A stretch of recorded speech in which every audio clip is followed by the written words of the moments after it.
Cool. Well, I'm joined today by Ben Davis, who is the founder of TryNow.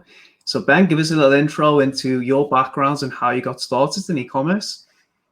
Yeah, thanks for having me, Adam. So my background, I was running a direct-to-consumer apparel brand, and we were on Shopify Plus. We wanted to offer a try-at-home model. We had really soft material, incredible garments, and just figured we have so much confidence in our product, let's just get it into as many homes as possible. And so we had a thesis around try home. If we could allow people and allow shoppers to try this product at home, see the fabric, see the fit, see the style, and the comfort of their home, they'll love it and they'll pay for it and they'll keep it. And so there's no software that existed. So we built TryNow to enable any D2C brand to offer a try at home model. Amazing. And how have you grown the company to date? Yeah, so we've grown. There's been inbound, there's been outbound, but at its core, we've built out a small sales team, but it's really come from referrals. We launch a business, and the growth that we drive for our brands is very significant. And so those founders know other founders that could also benefit from the product. And so we've really built out a strong community of folks that really understand the try-at-home model and want to see it grow. Amazing. So let's talk a little bit about those growth factors, like how you can move the needle. I've seen on the site, obviously, you've put stats around how TryNow can improve conversion rates, average order value, return on ad spend. Like, what type of results from people who've implemented the software have you seen, and how do you think it moves the needle on all three of these? Yeah. So at its core, what we do is you can really boil it down into two things. We drive more orders and we drive bigger orders. So let's take an apparel business, for instance. More orders would be if 100 people come to the site and 3 people convert, maybe we can get 4 people to convert, right? So we can lift that conversion rate from 3% to 4%. So that's more orders, and more orders manifest itself in a higher conversion rate, decreased CPAs, increased return on ad spend. So basically any dollar that's spent on marketing that doesn't promote a try before you buy offering, from our perspective, leaves money on the table. So that's the more orders piece. We get more orders to convert. On the bigger order side, we increase AOV. And so we don't care so much about gross AOV, what they ordered. We care about what they kept. So the net AOV. So after returns, is the merchant bringing in more revenue for a try now order versus a buy now order? So the best analogy here would be, and let's say you go into a fitting room or go into a store. I'm the sales associate. You want to try on that sweater or maybe a pair of jeans. And I say, hey, Adam, before you go into the fitting room, give me your credit card. I'll charge you for $272.36. But if the sweater doesn't fit and you don't like the jeans, you can go to the front and get a refund. You'd say, Ben, that's crazy. I'm not going to buy it before I try it. Right? Yeah. And we would never operate a brick and mortar store that way. Why do we operate our online store that way? And so when you contextualize the conversation that way, you understand how buying before trying restricts growth. And when you flip the model, you unlock growth. Interesting. So another nail in the coffin of the retail model, I suppose, as well. You fill in a gap. Yeah, well, I think we'll always see brick and mortar stores, but I think, if we're 20 years into e-commerce, and e-commerce is still only 20% of the total market. So, while everyone's talking about brick and mortar is dying, it really isn't. It's just reinventing itself. But what it speaks to is like a very human, an ingrained human need to touch and feel that product, right? And so like we're adding items to the cart, and one of the biggest problems in e-commerce is cart abandonment. Mm-hmm. You add items to the cart price goes up to $200, to $300, to $400 with every item that you want to try on. And checkout anxiety creeps in, right? Will this swimsuit be flattering? Will this dress fit? Will these jeans be too long? Will this shirt, fit well in the shoulders? You have all these questions and you have all this uncertainty, which is totally natural. But paying in the face of that uncertainty is unnatural. And so that's what we're really addressing. That's interesting, because obviously if you eliminate buyer's remorse, are you seeing any positive metrics on retention as well, because consumers feel more confident to come back and shop with you because of this model?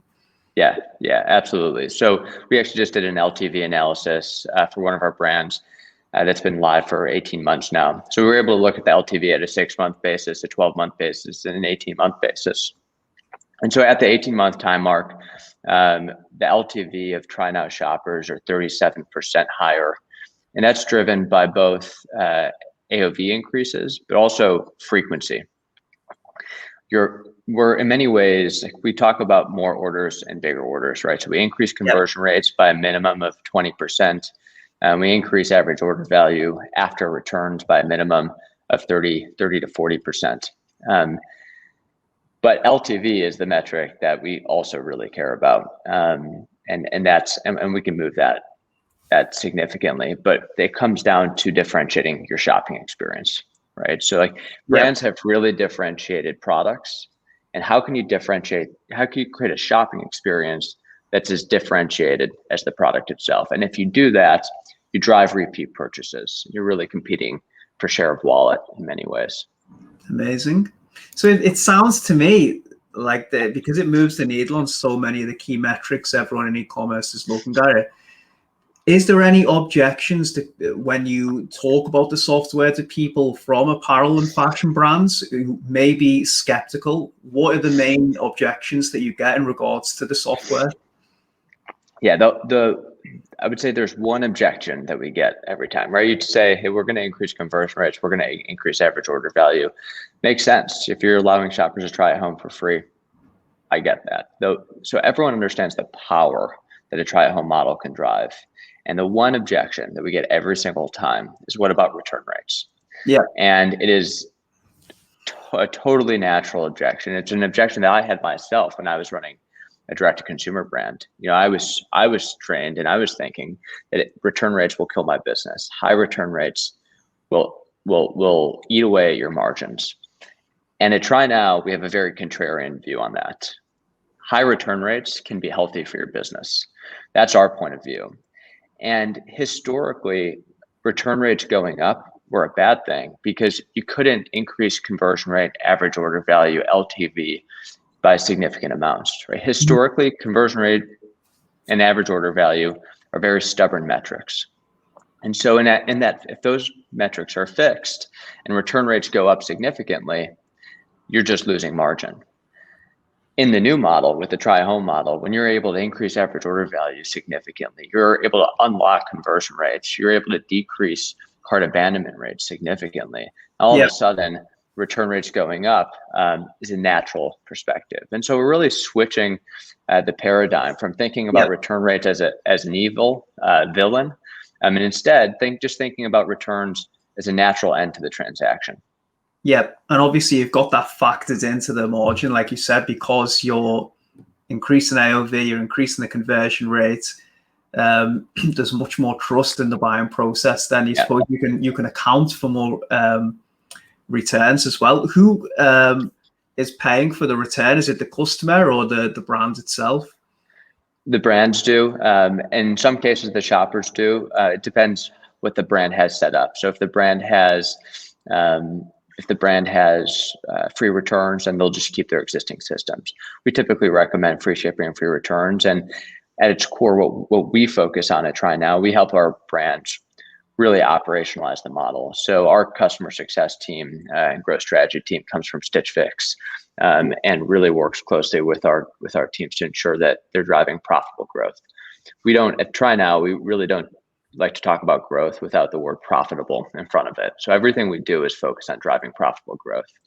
And brands are going to pay an increase in return cost by products that go out and then products that come back. But if you're making much more money to offset that increase in return costs, then that's what we're focused on ensuring occurs. Yeah, good to see the focus is on profitability. And I think that, like you said, that paradigm shift seems to be happening across all the industry with the imminent changes to ads and everything. People are becoming much more prudent about how profitable they can run the e-commerce businesses. Yeah, so it's been pretty remarkable to see the increase in CPAs just over even over the past year, but over the past 3-4 years, it's just changed dramatically how to scale a business. And it's great. It's a great and renewed emphasis and focus on LTV and retention as well, which, something that you know so much about, Adam. Yeah, I'd like to think so. Yeah, question for you. How do you think about email marketing and retention as it relates to cart abandonment and TryNow email and TryNow marketing and email marketing? Yeah, I've been pretty vocal on email in general. I think as well as a conscious shift going on where the old strategy, of course, like the basic automations and flows that you have set up are necessary and more focused on conversion. But I think there's a more holistic play coming into focus now with email, whereas because, like you were talking about, the CPA is becoming more and more expensive, you're not going to be able to keep loading people up the top and then going, it doesn't matter if they unsubscribe or they report as a spam or they don't open. As long as we build the list, you're going to have to scrutinize those metrics on how many people you're losing, because it's going to be much more costly to acquire them. So, I mean, yeah, if TryNow can help lower the CPA, then it's even better for email as well. Yeah. If one thing that many of our email marketers at the brands that we work with are use discounts to incentivize the purchase. They're helpful for sure. However, I think over the past year, it's been a very discount heavy environment. Yeah. Many of our brands have used TryNow to also transition away from discounts. And the reason, yeah. And so we actually recommend we recommend all of our brands when launching a TryNow program to eliminate discounts from the TryNow purchases and orders, and we can do that programmatically through our integration with Shopify. Nice. And the reason why it's not needed is when you add a bunch of items to your cart. Let's say you have a $300 cart. Well, the price of that cart is $0, and so 20% off of $0 is $0. So it doesn't further incentivize a purchase. Yeah. So we can eliminate discounts while still driving growth, and it's also helpful just from a brand image perspective as well. Well, that is another thing that you can bake into it, the profitability, as you said, because if you offset the amount of discounting a lot of apparel and fashion brands do to grow the revenue, then that's another win for you guys, because like you said, the returns, the cost involved in that will be offset because you're much more profitable from having to limit discounts. Yeah, that's right. Interesting. So with all this being said, do you have any predictions whether brands will fall behind if they don't move towards this model? I know obviously you're going to be a bit biased here, but what do you think from the people who've pulled it out? Has anyone said we want to go back to the old way, or is it the retention really high for you guys?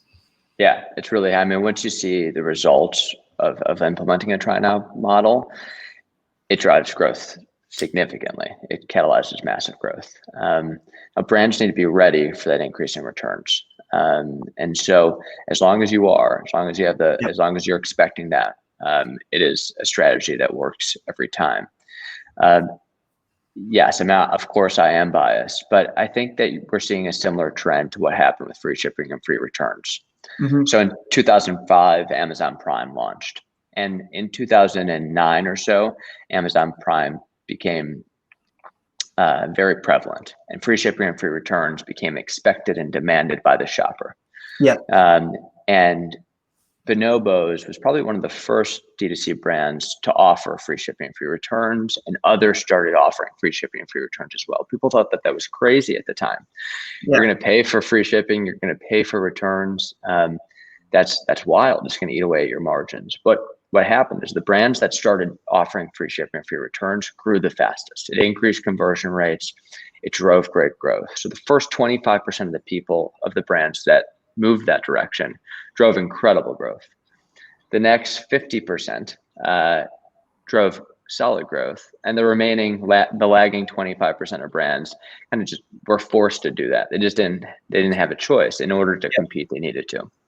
So I think, like any market-changing trend, the first group of brands that move towards this model are going to benefit the most. The next group will benefit really well, and they kind of assume less risk, right? What if the TryNow model doesn't pan out to be the next big thing. But over time, I think the returns will be diminished over time, of course. But the brands that move quickly on this will see some really strong results. Very interesting. It's a revolution. And I think, so free shipping for returns, that started in 2005, prevalent in 2009 with Prime Wardrobe, 2015 or so, just most brands were doing it. Amazon launched Prime Wardrobe about a year and a half ago. Prime Wardrobe is a try before you buy offering. And so when Amazon launched Prime Wardrobe, in about 12 months, it catapulted them into the world's largest apparel retailer. It was an incredibly successful program. It's something that they're scaling beyond just apparel to accessories, footwear, and soon electronics and other categories as well. Prime Wardrobe is going to be the bellwether for this model as well. And so you could think about what TryNow does is what Amazon Prime Wardrobe does, what Stitch Fix does, what Warby Parker does, that home try-on model. We're the infrastructure and the software that allows any brand on Shopify to do that as well. What I love about all of this actually is that it's really focused on the customer and giving them confidence. It's not like a manipulation or a trick. It's just about trust and relationship between the brand and the customer. Exactly. I'm glad you mentioned that. It's if you're a brand and if you have a ton of confidence in your product, get it into as many homes as possible. And if you have confidence in the product, it just engenders trust in that buying process. I often say that we catalyze the growth of a brand that's selling a great product, and we accelerate the demise of a brand that's selling a bad product, right? I mean, we just make it easy for products to get out there. And if you have a great product, shoppers will love it. That's very interesting, actually. And I think the change, like you said, with the free shipping and the expedited shipping, if you see anything here, especially in the UK, I know it's a bit bigger in the States, but it takes 2 or 3 days for delivery. It's a huge no-no. And like I imagine the amount of court abandonments and just people shopping elsewhere when they see that type of stuff. So yeah, it sounds like people who don't implement the model will be left behind. And again, it just goes back to what can make it more frictionless for the customer and put the power in them. And I like it. Yeah. We often refer to ourselves internally at TryNow. We talk about ourselves as kryptonite for cart abandoners. They were interested in buying that product, but they have some uncertainty. They have to pay before they try it, and they abandon the cart. So we're helpful in accelerating that time to purchase as well. Well, I need to keep the cart abandonment rate high, otherwise no one has any needs for our services. There will still be enough abandoners. I'm sure there will. Yeah. So that actually, you touched on something very interesting before, where you said about Amazon rolling it out to potentially electronics. Let me just see where this question is. Where did they put it?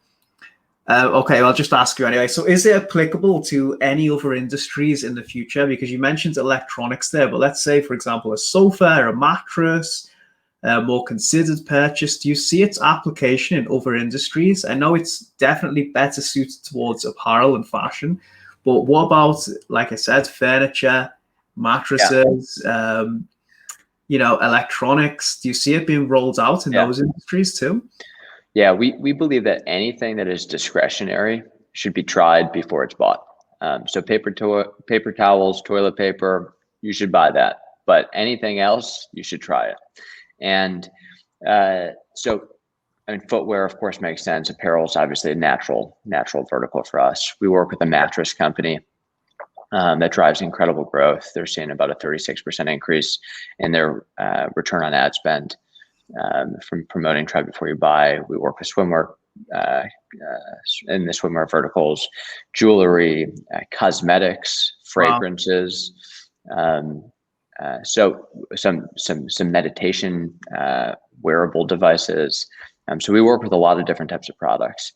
And in the fragrance space and the cosmetic space, very interesting model is emerging, where you have the sampling category, the sampling space in cosmetics, right? It's super important lever for growth, where you send samples to shoppers. They get to see that product. They get to see if they like it.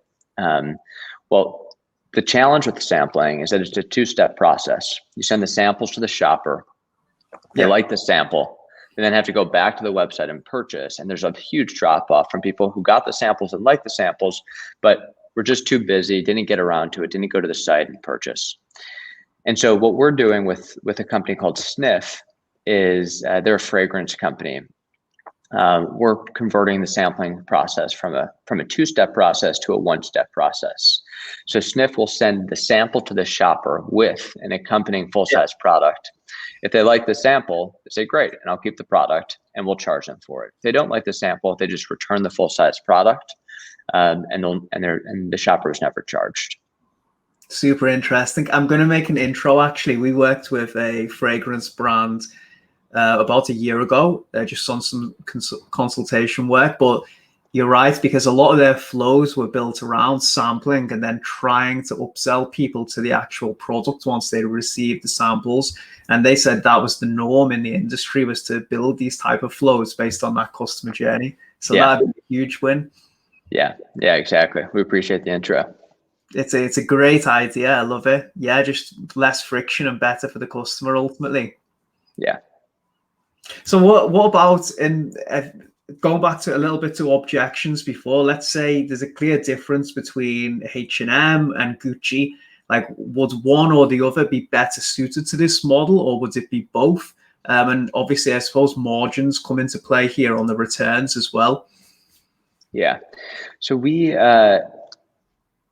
all would work for this model. I think we position this as a premium offering.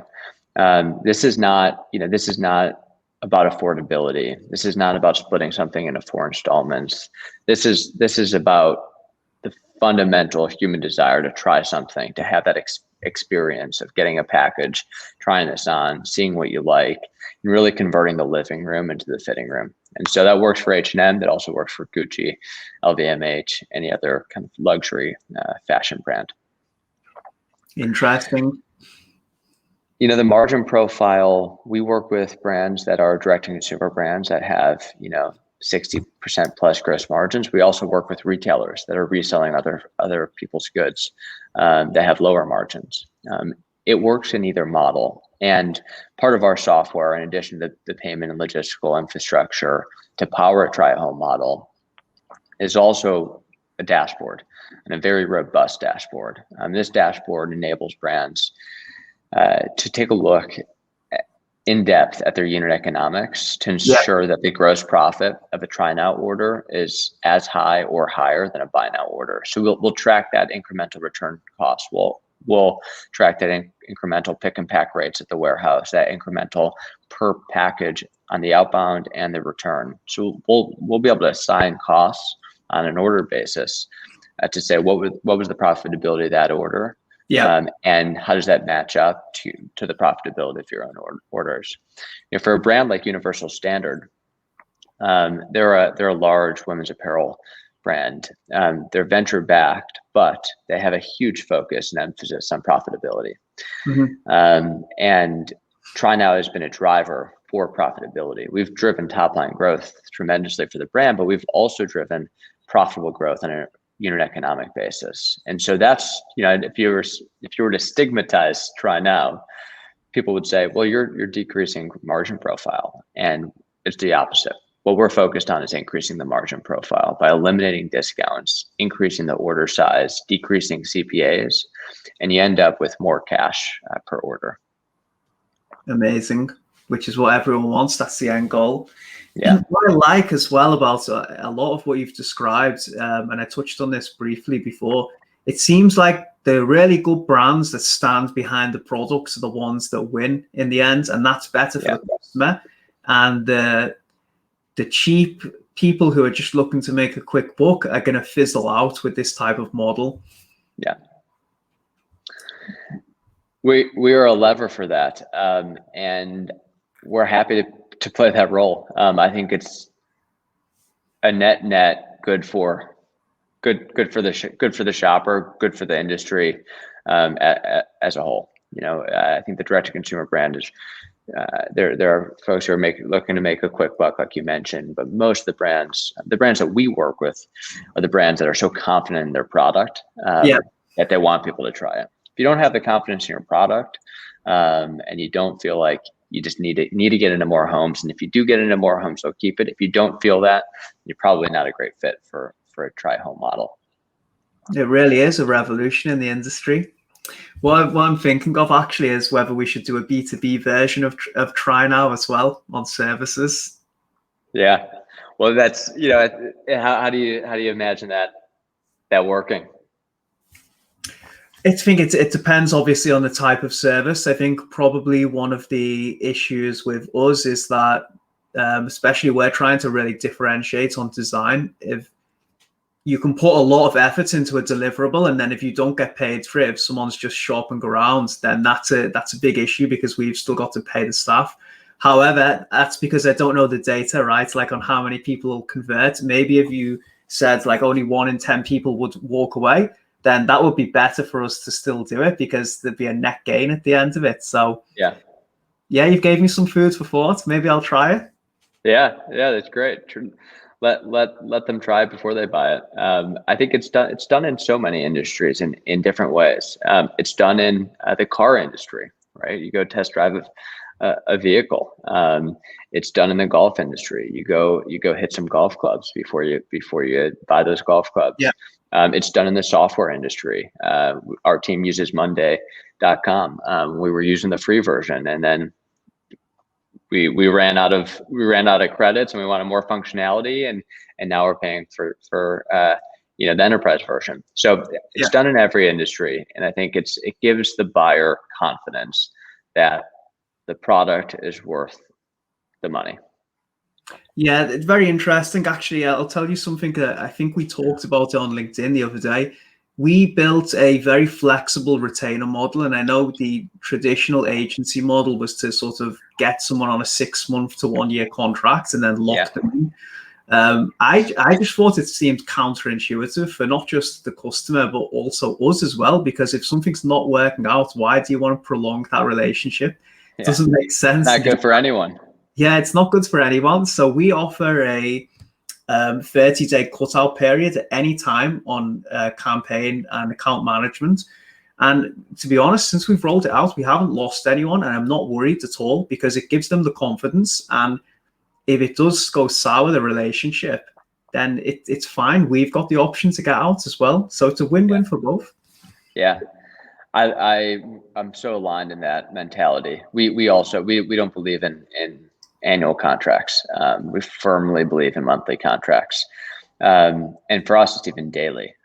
We effectively don't have a time commitment. If we're not driving growth, the brand should not use us. They should turn us off. And we shouldn't make any money on that. And the brand shouldn't pay us for that. So when I was running a brand, I can't tell you how many times I was 2-year contracts, 3-year contracts. It's like I can't even think about what's happening next quarter, let alone what's happening in a year or 2 years from now.